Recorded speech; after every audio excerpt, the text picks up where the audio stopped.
সে ভাবতো এই দুনিয়া তার পায়ের নিচে, সবাই তার চেয়ে ছোট। এই শহরে আমার পরিচয় না জেনে কথা বলতে এসো না। জালাল চাচা ছিলেন পথের ধারের এক ছোট বিক্রেতা। রাকিব প্রতিদিন পাশ দিয়ে যেত, কোনোদিন তাকিয়েও দেখেনি। আল্লাহ তুমি রিজিক দাও। সেদিন অফিসের সামনে রাকিব প্রকাশ্যে জালাল চাচাকে অপমান করলো। এখান থেকে যাও, গরিব মানুষ এখানে বসলে আমার অফিসের বদনাম হয়। জালাল চাচা রাগ করলেন না। ইয়া আল্লাহ, ওকে হেদায়েত দাও। তিনি শুধু দোয়া করলেন। কয়েক সপ্তাহ পর। কি বললে? সব টাকা সব লস গেছে? আল্লাহ তার হিসাব নিলেন। ব্যাংকে গেল, অ্যাকাউন্ট ফ্রিজ। প্লিজ একটু দেখুন, এটা হতে পারে না। সেই ঘড়ি, সেই শার্ট, কিন্তু পকেট খালি।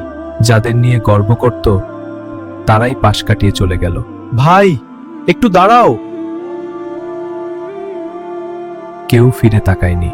সেই রাতে বৃষ্টিতে ভিজতে ভিজতে রাকিব ভাবল, জালাল চাচাকে সে এভাবেই বৃষ্টিতে দেখেছিল একদিন। তখন হেসেছিল। রাত তখন অনেক গভীর। রাকিব একা বেঞ্চে বসে আছে। আল্লাহ, আমি এখন কোথায় যাব?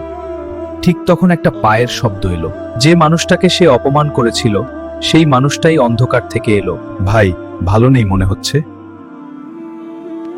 জালাল চাচার চোখে কোনো রাগ নেই। জালাল চাচা ব্যাগ থেকে পানি আর খাবার বের করলেন।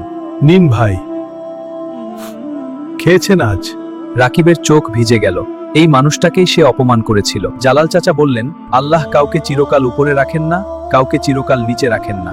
ওয়ালা তুসাইর খাদ্দাকালিন নাস। অহংকার করো না মানুষের সাথে। সূরা লুকমান 18। রাকিব একা হয়ে গেল। এবার সে উপরের দিকে তাকালো। ইয়া আল্লাহ, আমি অনেক বড় ভুল করেছি, মাফ করো আমাকে।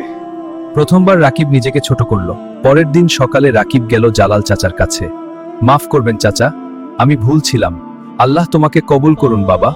যে হাঁটু একদিন কাউকে মাথা নত করতে দেয়নি। আল্লাহ বলেন, মানুষের মধ্যে সেই উত্তম যে মানুষের কাজে আসে। আলহামদুলিল্লাহ। এরকম গল্প আরও দেখতে চ্যানেলটি সাবস্ক্রাইব করুন।